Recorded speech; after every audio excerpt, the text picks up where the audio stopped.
Well, I hope this Tuesday finds you very well. And I just want to jump right in as we move up a few verses in chapter 19. We can hop up to verse 41 and we see an extraordinary scene. And when he, and we're talking about Jesus here, drew near and saw the city, and we're talking about Jerusalem, he wept over it, saying, "Would that you, even you, had known on this day the things that make for peace. But now they are hidden from your eyes, for the days will come upon you when your enemies will set up a barricade around you and surround you and hem you in on every side and tear you down to the ground, you and your children within you. And they will not leave one stone upon another in you, because you did not know the time of your visitation." What a sorrow. What a warning. And yet, I look at our culture today and I think to myself, are there tear tracks on Jesus' cheeks? Are we living as if we don't see or understand or even that there is a God who's real? Like I look at our culture and I look at our comfort and our luxury and I really ask myself, hey Matt, are you living today as if God is real?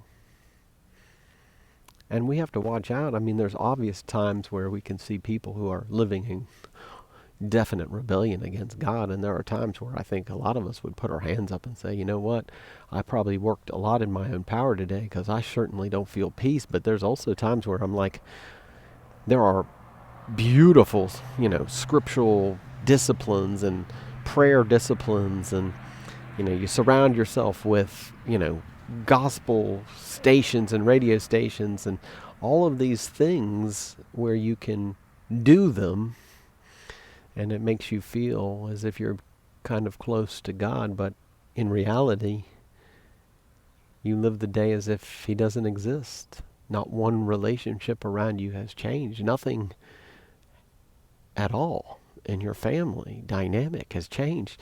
We seem to do the same things day in and day out. It's almost like we miss Jesus completely.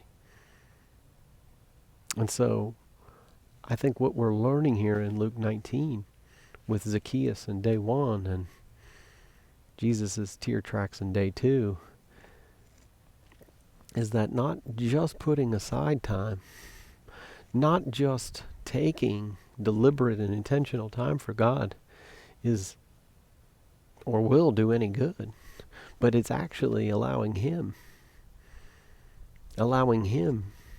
to do something in and through us, to change us, to dramatically and radically transform us. I believe that for us this week. I really do. I believe that for myself. I believe that for the people around us. I believe that for this church and for this neighborhood where we find ourselves.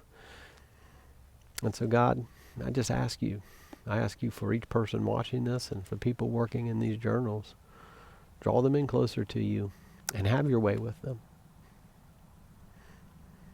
Have a great day.